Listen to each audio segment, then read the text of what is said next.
Good evening and welcome once again to another program of Issues in the News, where we discuss the important events that would have taken place in our country over the past week or so. And as is the norm, we always have a packed agenda of issues to discuss. I want to begin, as I would normally do, by inviting our viewers and listeners who are joining us on television from West Coast Berbice, region number 5. Welcome to another program of Issues in the News. To our viewers and listeners who are joining us across the Berbice River, on the east bank of the Berbice River, New Amsterdam, Kanji, and along the Quarantine Coast, and all the way up to Oriala and Siparuta. Those of you who are joining us from Region 6 on television, welcome to another program of Issues in the News. To our viewers and listeners who are joining us on Freedom Radio from Rob Street, Georgetown, welcome to another program of Issues in the News. And last but not least, to our thousands of viewers and followers who are joining us on Facebook Live right across the length and breadth of Guyana, the Caribbean, North America, Europe, Asia, and as far as Australia. Welcome to another program of Issues in the News. Please share this program.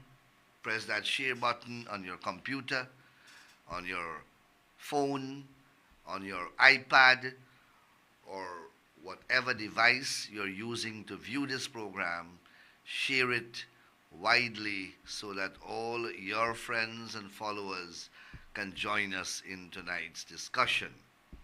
Share the program so that all your friends and all your followers can join us and we can have the widest possible audience in tonight's discussion.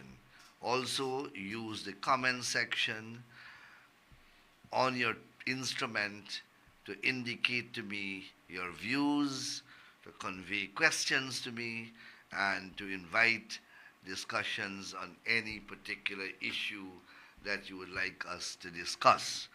But normally I always have such a packed agenda to discuss that I hardly get time to look at the comment section. But please, I look at it even after the program. So don't feel hesitant to put your comments, your questions, or your views in the comment section of your instrument so that we can have a discussion. So there are many issues that are making the news that I would like to make comments on. And I want to begin by a story that is being carried both in the conventional media and the social media regarding the use of certain expressions in the National Assembly of our country. So you would appreciate, and anyone who has any fleeting acquaintance with Parliament and parliaments and parliamentary processes would know that there are rules governing what is said in the Parliament and governing basic conduct of members in the Parliament as well as visitors in the Parliament. There is, for example, a dress code. There is a manner of how you address the Speaker.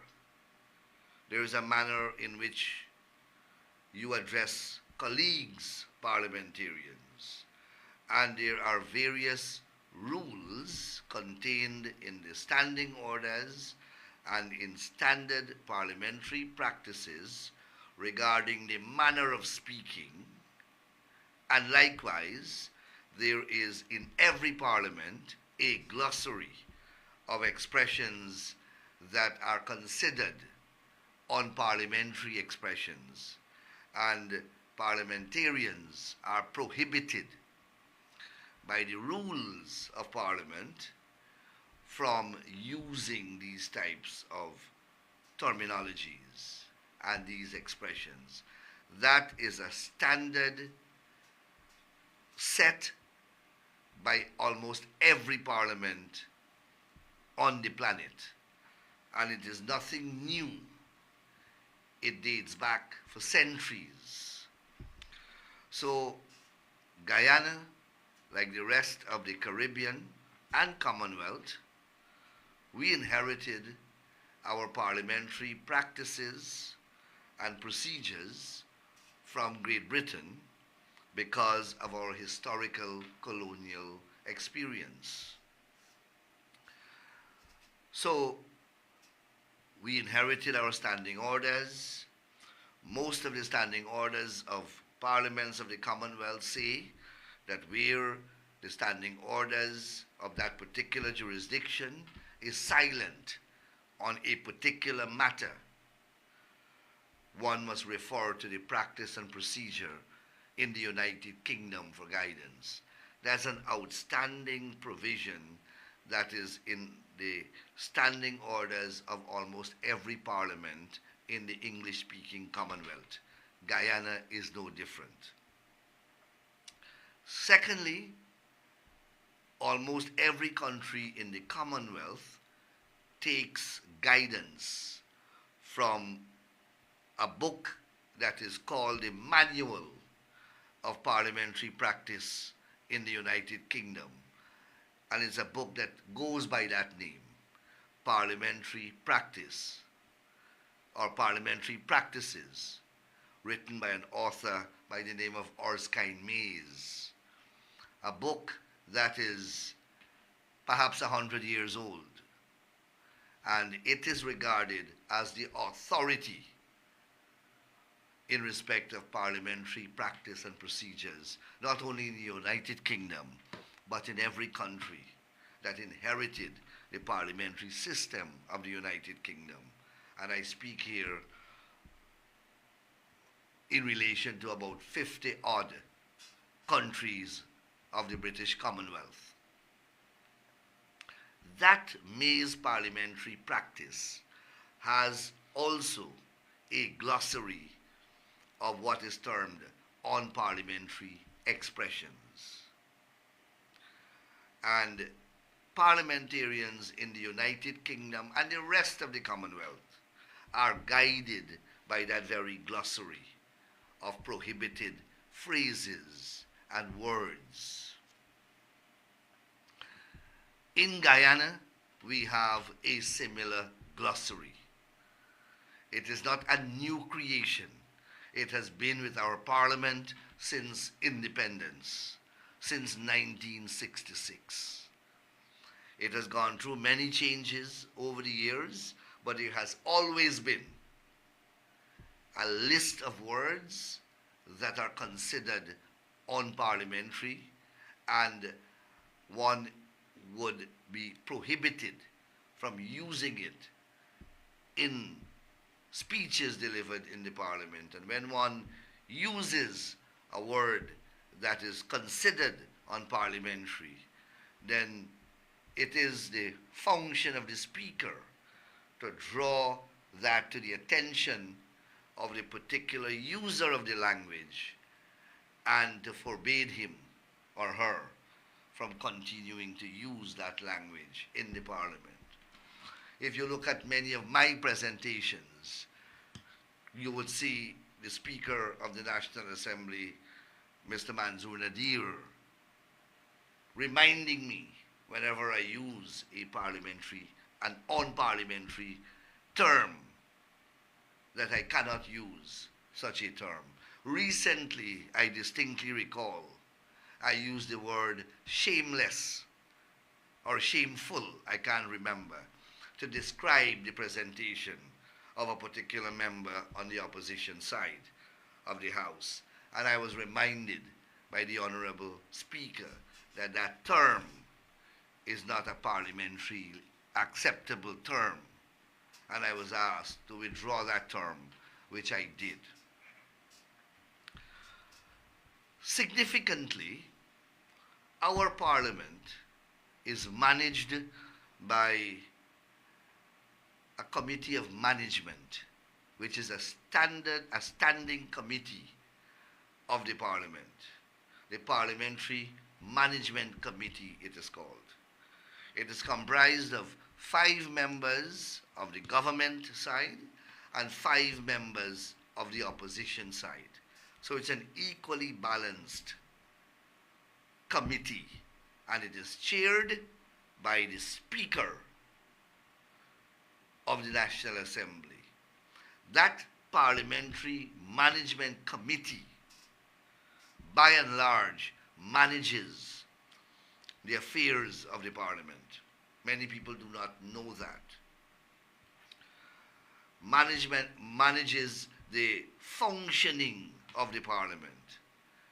I am a member of that committee. Every document that is produced for the use of the Parliament receives the approbation of that committee.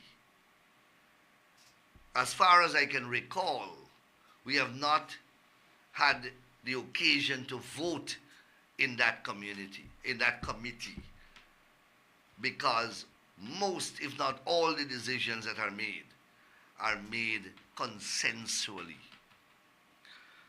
So when a list, for example, when a list of parliamentary prohibited expressions are prepared for use by the collective National Assembly, it is a product of that committee and a product that would have received the approbation of that committee. 5 members of the opposition and 5 members of the government. I say that to you to introduce what I want to speak about. And it is what I'm seeing recorded in news stories as an attack on the Speaker of the National Assembly for not allowing a particular word, corrupt, or I believe corruption, I don't know which one is it, or both, not permitting that word to be used in the National Assembly. Now let me make it clear. Personally, I don't necessarily support or object to the use of that word. That's not the issue here. The issue is the unfair attack on the Speaker of the National Assembly for prohibiting the use of those words. Because it is not the Speaker's decision alone to prohibit the use of that word or those words or any of the prohibited expressions. It is the decision of the collective in that house. And that is the position in relation to all previous parliaments. The Speaker alone must not be hung out to dry. In fact, the Speaker is not responsible. The Speaker is simply enforcing rules that we have made as members of Parliament to regulate our own affairs. The Constitution of our country provides very clearly that Parliament shall make rules for the conduct of its affairs. And that is what we have done. The standing orders are made by us to regulate our own conduct. It is simply enforced by the Speaker because he is the chairman of the proceedings. And we, by those very standing orders, have made him the chairman of the proceedings. So the catalogue of prohibited expressions or unparliamentary expressions is a product of us members of the National Assembly. And it is highly hypocritical. It's highly duplicitous. It is morally wrong for one parliamentarian to convey the impression that the Speaker is muzzling debates in the Parliament because of the prohibition against the use of certain language or certain words or expressions, when it is us, members of the Parliament, that have catalogued these words and have made a decision that they will be construed and regarded as unparliamentary expressions. We can't do that to another person. And I have here, as part of the handbook, there's a book called the Handbook for Members of the National Assembly. I have a photocopy of the cover of the book, a handbook for members of the National Assembly. And this handbook, the latest publication of it was in 2021. But it has been there long before that. Since I entered the Parliament in 2006, this handbook has been there. And it has a list, a glossary of the unparliamentary expressions, a whole long list. You can't say blackguard, you can't say cad, you can't say cross, you can't say corrupt or corruption, you can't say criminal, you can't say coward, you can't say hooligan, and a whole host of words. You can't say hypocrites, you can't say traitor, you can't say vulgar. All these are unparliamentary language. Whether they should be changed is a different matter.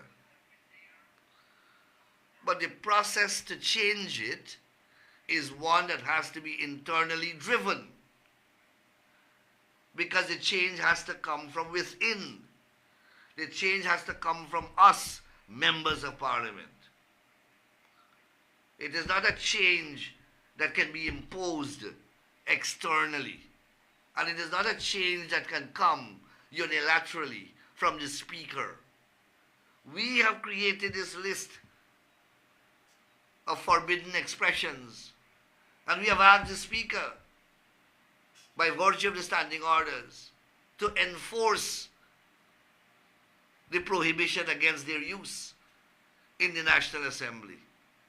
So how can one member of the National Assembly now turn around and accuse the Speaker and blame the Speaker, rather, for prohibiting the use of whatever the terminologies are?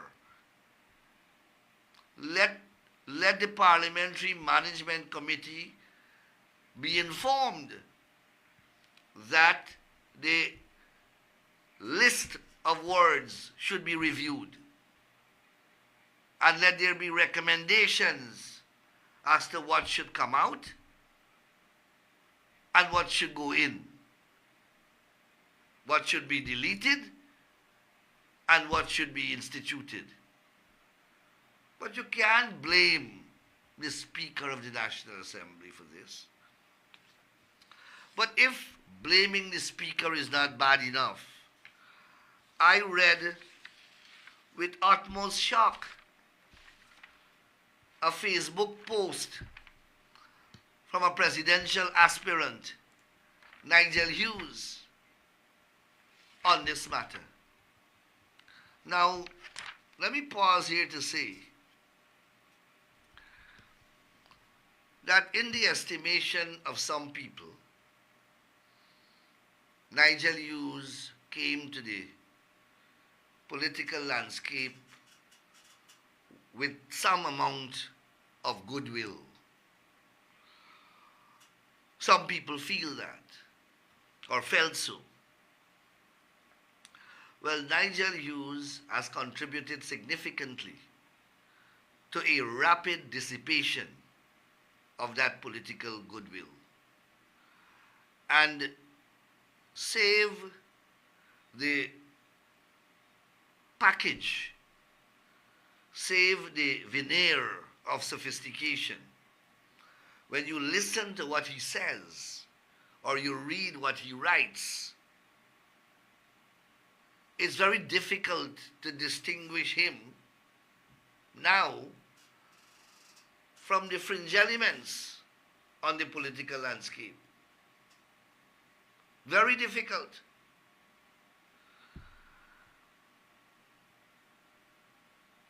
I have often said that there are certain people who do not have what it requires to play at a certain level. I thought so about Basil Williams, having known him for several years in the legal profession.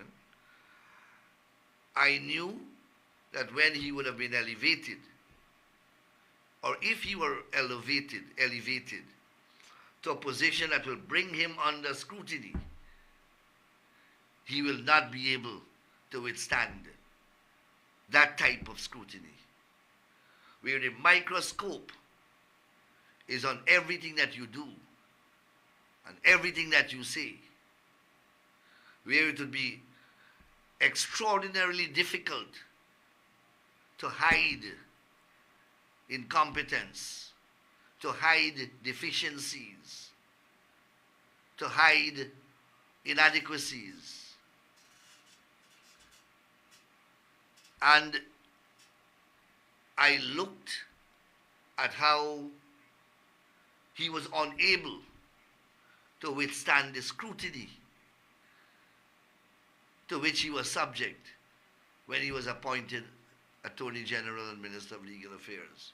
For 5 years, he was under the microscope, everything that he said and everything that he did. And we know how that turned out. He is no longer around, not even in the opposition benches. Even they didn't consider him fit to bring him back. Nigel Hughes seemed to be enduring the same fate. As I said, in some quarters, he came with some degree of political goodwill. And since he became presidential leader of his party, every week we have been visited and bombarded with one outrageous statement after another. So much so that it is difficult now to distinguish him from the fringe elements. And who I call the fringe elements? Robert Corbyn, when he was opposition leader, had labeled a group of men the wild men of politics. That is the fringe elements that I'm speaking about. I often call them the Kool-Aid gang. The Kool-Aid gang. They drink everything you feed them without any filter whatsoever. Nigel Hughes is already there after just a few months of being made the leader of his political party. Having made those preliminary remarks, I come to a Facebook post made by Nigel Hughes some 10 hours ago, in which he blames the People's Progressive Party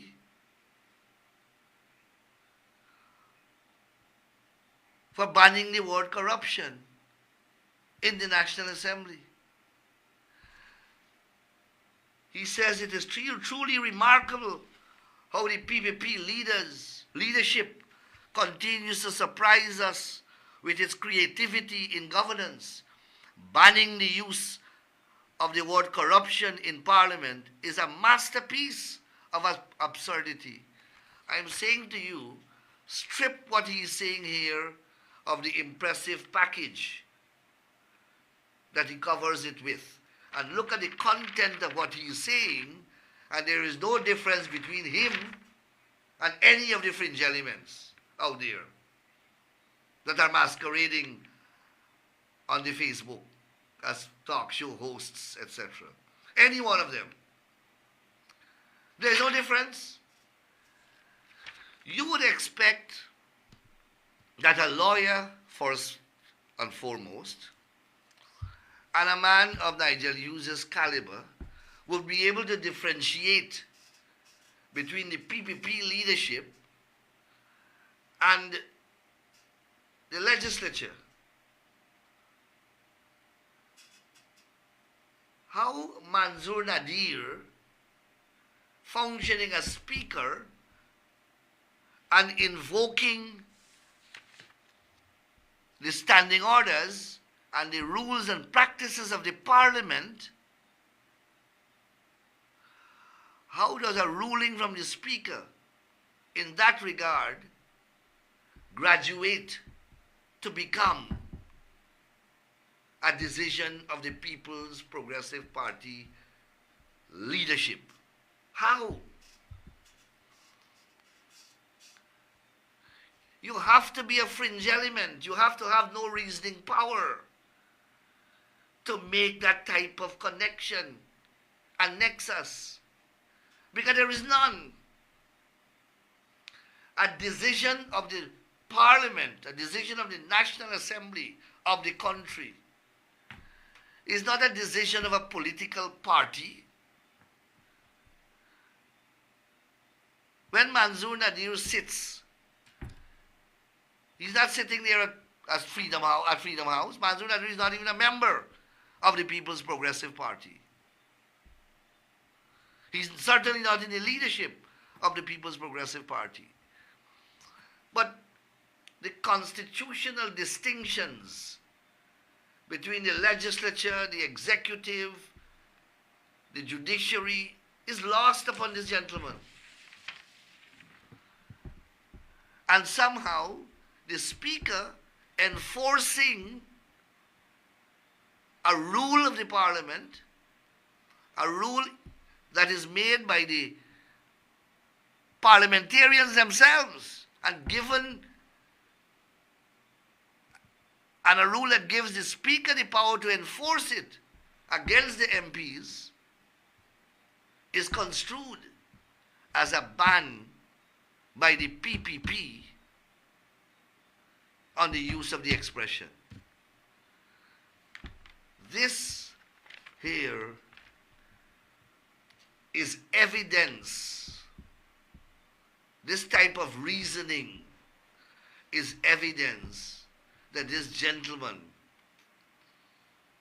is not qualified to come nowhere close to government, not even in a junior position, more so to head a government. It is the very same type of mentality, the same type of reasoning, the same type of cognitive process that has led him to articulate publicly that 33 is not a majority of 65. And although the world has condemned that mathematical gymnastics, although the Caribbean Court of Justice has rejected that black magic of mathematics, Nigel Hughes, as recent as a few weeks ago, persists that he's right. I looked at him with utter shock, trying to still justify that 33 is not a majority of 65. Very recently, he was trying to still justify that, trying to round up some figure to a higher figure. You know, when we went to argue that case at the Caribbean Court of Justice, and I invite you to go back to the video. Those videos are still on the CCJ website. Go back to that video when we were arguing the no confidence motion case. I remember distinctly. Basil Williams hired some lawyers out of Belize and I believe Barbados to argue different aspects of the case. And he kept for himself the argument that 33 is not a majority of 65. He said that he will argue that ground, that 33 is not a majority of 65, that you need something more. And when time came for the presentation of that aspect of the argument, Basil Williams walked up to what is called Electoral. That's the place where you have to go to stand to present the case before the CCJ, where the microphones are and the camera is on you because you're on big screen. You're playing in the big theater now. And when Basil Williams began the very first sentence, Justice Witt, may God rest his soul, he's now dead. Justice Witt asked him what ground he's going to argue. And Basil Williams says, I want to argue the ground that 33 is not a majority of 65. And Justice Witt, without a blink of a second, said, take your seat. The court needs no argument on that matter. 33 is a majority of 65. There's a matter of arithmetic, not law. And we don't need to hear arguments on that. Basil Williams was chased back to his seat in less than 1 minute. That was the end of that argument. Go back and look at the video.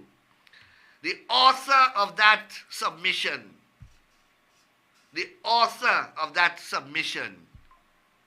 is Mr. Nigel Hughes. And that quality of reasoning and that manifestation of that quality of cognitive process is what permeates this gentleman's politics. And it is evident in trying to accuse the PPP of banning the use of the word corruption in the National Assembly. What you are witnessing here in this Facebook post is not an isolated expression of intellect or lack of it. It is symptomatic of how the gentleman thinks. Following that same line of logics, he believes that the Guyanese population will take him seriously where he is refusing to speak or to take a position on the most crucial sector of this country, the oil and gas sector. And he believes that the Guyanese population will excuse him on that ground. He doesn't speak on the oil and gas sector, the most crucial sector by far in the entire economic equation of this country. He doesn't speak on it. And he thinks that the Guyanese electorate will consider him a worthy leader. And why he doesn't speak on it? Because he has an admitted allegiance not to the country, not to the Guyanese population, not to the electorate, but he has an allegiance, accepted and admitted allegiance to the oil companies. And he is paid by the oil companies, and he continues to tell you, the electorate, that that is where my allegiance lies. It doesn't lie with you. It doesn't lie with the state of Guyana. It doesn't lie with your interest. It lies with the oil company. And that is where I stand. I don't stand with you. I don't stand with Guyana. I don't stand with the people of Guyana. I stand with ExxonMobil. And that guy has reasoned in his head that notwithstanding that position, somehow you, the people, will elect him to become president. Something got to be wrong with you mentally to process what I have just outlined to you. In the same way that our common entrance children and below know that 33 is a majority of 65. There are several majorities of 65. 33 is one of them. He didn't know that.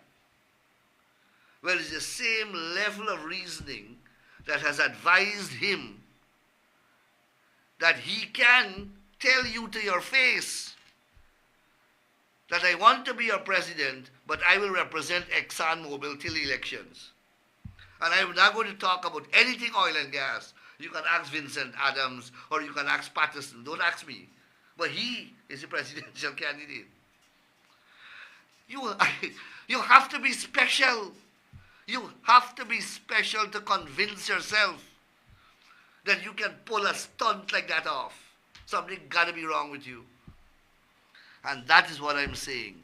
If you examine every single one of this guy's decision, you will see what I'm talking about.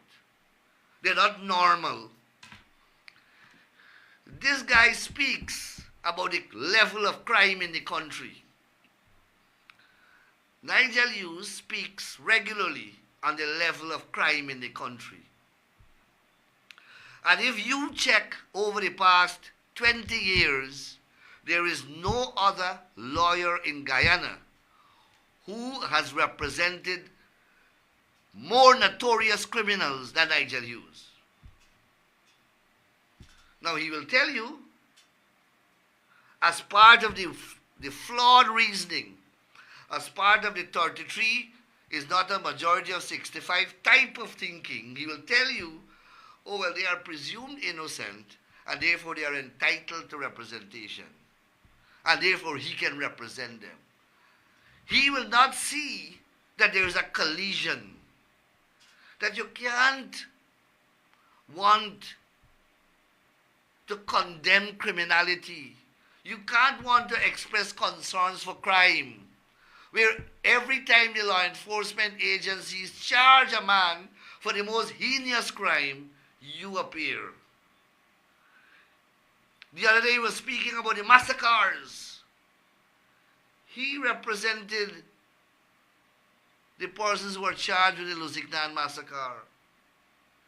And he was accused of tampering with the foreman of the jury.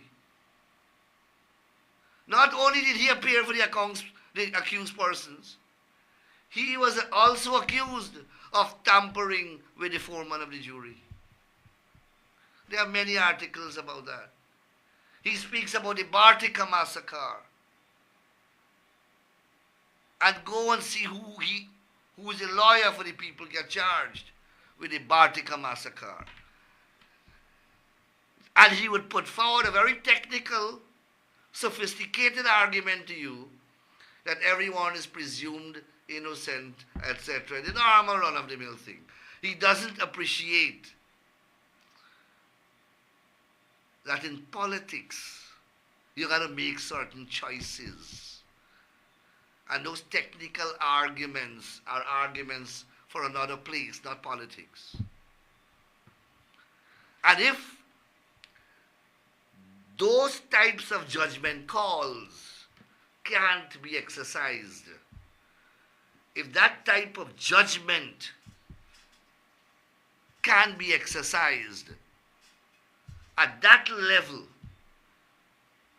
to see that you can't have these conflicting positions, if you can't rationalize that by yourself, how can anyone entrust the complex task of government to you? How? How would anyone who is sensible entrust to you the task of government? How can the people of Guyana put their welfare in your hands when you don't know that 33 is a majority of 65? Or you don't know that you can't continue to be ExxonMobil lawyer and want to represent the people of this country and represent Guyana. That you can be representing most of the criminals and at the same time want to talk about the crime rate. If you can't appreciate those flagrant conflicts, these are not subtle conflicts. These are collision courses that are taking place. And if you can't see that, my friend, you can't be close to government. Nowhere close to government. Because you don't have the capabilities to manage the affairs to make sensible decisions. Let me put it that way. To make sensible decisions. Because these decisions and you can tell me if I'm making a mistake. Any one of you listening to me, tell me if I'm making a mistake. I am analyzing decisions made by the learned gentleman. I see him attacking GCOM. This is a guy who is now I don't need to defend GCOM. GCOM is a constitutional body that is independent and that has its own lawyers and PR officers and have all the resources to defend itself, and it is doing so. Has GCOM not made mistake in the past? Of course.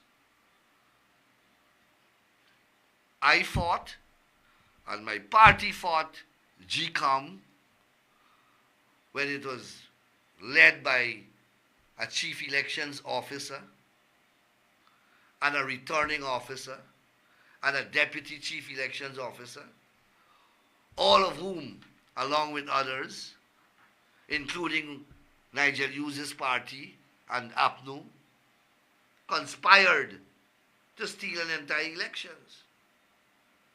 You, listening to me, saw the fight. So I don't think that GCOM is beyond reproach. But those elements were identified and they were taken out from GCOM.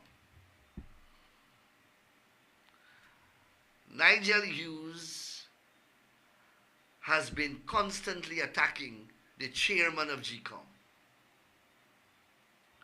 and declaring that GCOM cannot hold credible elections. Now, Nigel Hughes can't win any elections. Neither can APNU. So as usual, they are laying the foundation so that when they lose the elections, they have a ready-made story. Well, you remember we said that? We said that they can't hold free and fair election. The elections were rigged. That is a normal mantra.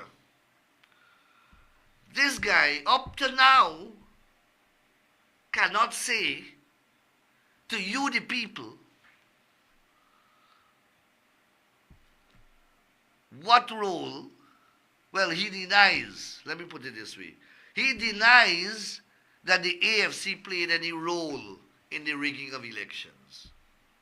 Now, This is another manifestation that the cognitive process is defective. You and I saw hour by hour how APNU, AFC tried to steal elections. You heard Ramjatan, Cathy Hughes, Moses Nagamutu, Patterson, Nigel Hughes himself, all participated in the narrative.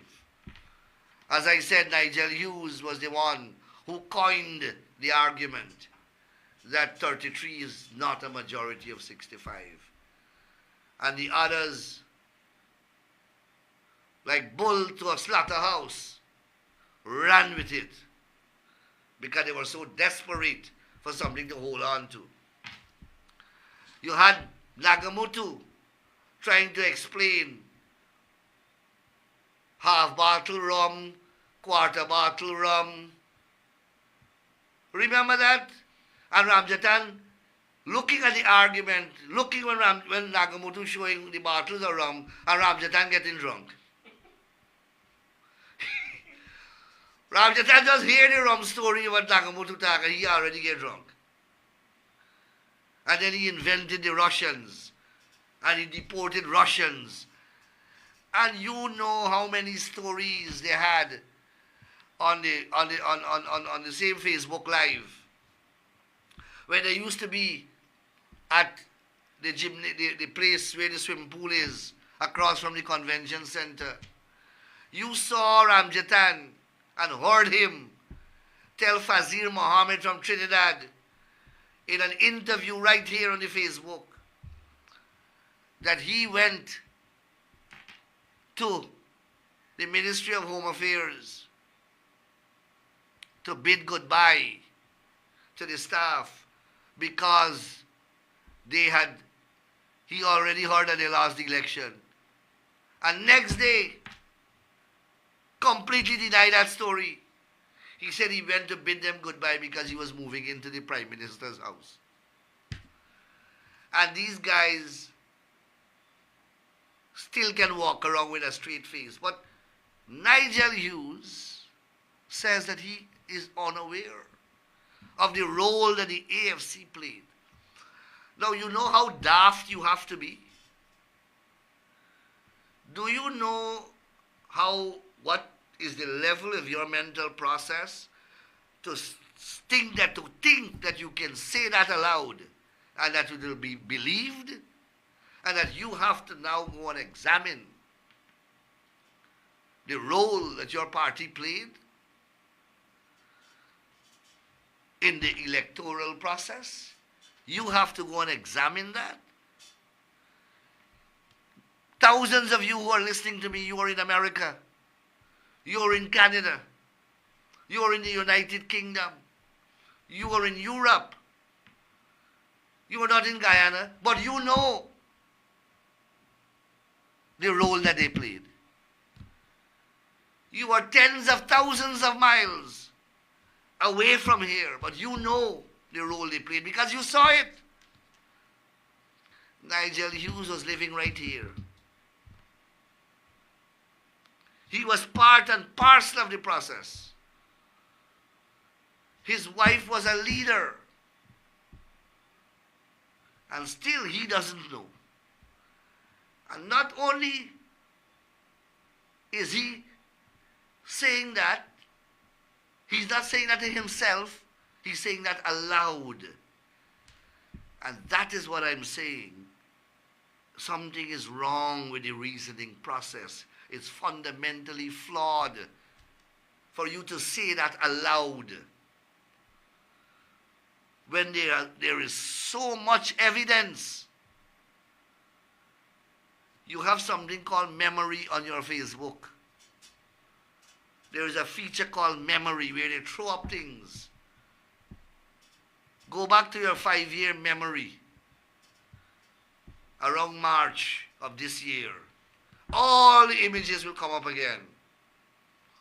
and Nigel Hughes doesn't know, and he can say it. That's the point I am making. You see, if he had stayed quiet and don't say anything, that is the exercise of judgment, good judgment. But when you can go and say it aloud, that you don't know, and you have to examine the role, well, then something is wrong mentally. There is a lack of judgment in that regard. And this guy is condemning Claudette Singh and condemning GCOM for not being able to hold any elections. And what is the, why is he saying so? He's saying so, and he has it here. I have an article here. He says GCOM has been repeatedly been accused of not holding elections properly. But accused by whom? You know how many people have accused Nigel Hughes of wrong things? You want us to list the accusations? The accusations against GCOM have come from Nigel Hughes and his own party. When we made the accusations, we identified the miscreants, and they are now before the courts.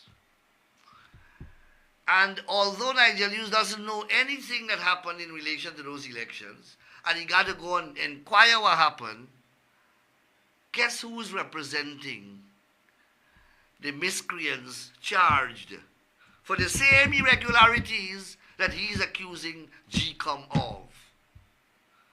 Who is the lawyer who is representing those whom he's accusing of perpetrating the fraud? He's accusing GCOM of fraud. The perpetrators of the fraud at the last election are before the magistrate's court. And who is their lawyer? No other than Nigel Hughes. No other than Nigel Hughes. Another one of those contradictions. You don't know what role your party played. You have to go and inquire. But you're representing those who are charged with the very fraud. You didn't take instructions from them. You don't know what happened, but you happen to be representing those very miscreants in the case. So you see where he stands? If he was truly neutral, or he wanted to even portray the impression of neutrality, let us say he wants you to buy his argument that he was on a different planet from 2015 to 2020, because that's the impression he wants to convey. Let us assume that he was on the planet Mercury, or worse yet, Pluto, from 2015 to 2020. As soon as he lands on planet Earth, which side does he choose? Does he choose the victim? Does he choose the side of the state? No. He happens to find himself on the side of those who are on the wrong side of this. And again, he will give you his fancy argument about presumption of innocence. That's not for me. That's for people who don't have any sense. I know people are entitled to their fundamental rights, etc. I know all of that. I also know what I saw. I also know what I saw and what those people did. I don't need eyewitnesses. I saw what they did. I was very much part and parcel of the process.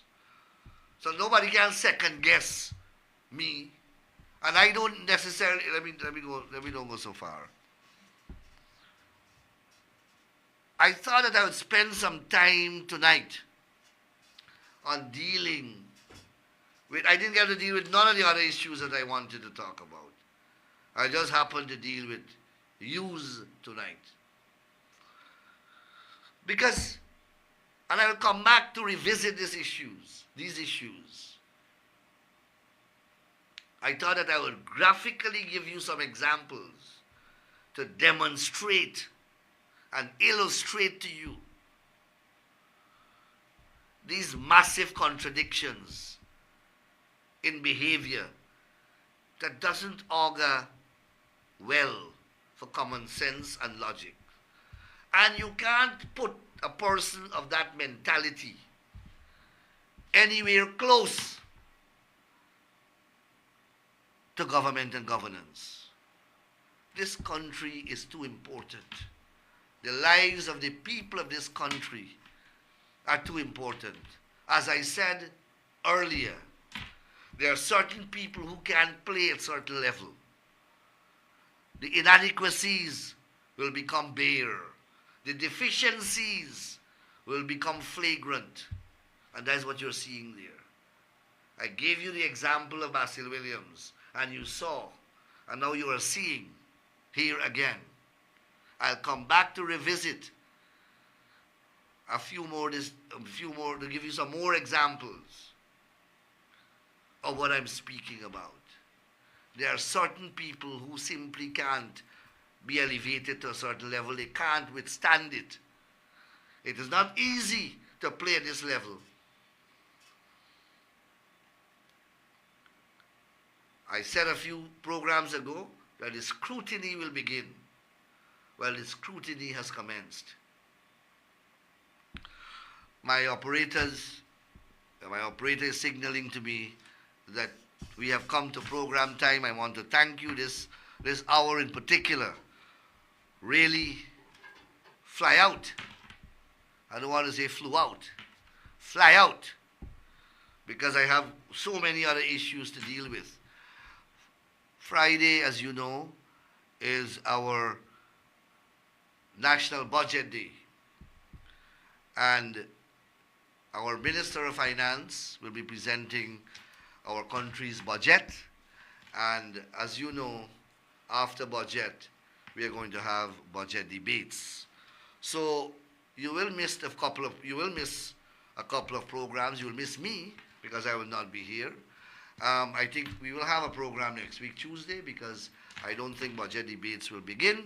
So we will have one more program until we go into the debates. So I want to thank you very much and join me next week as we continue our discussion.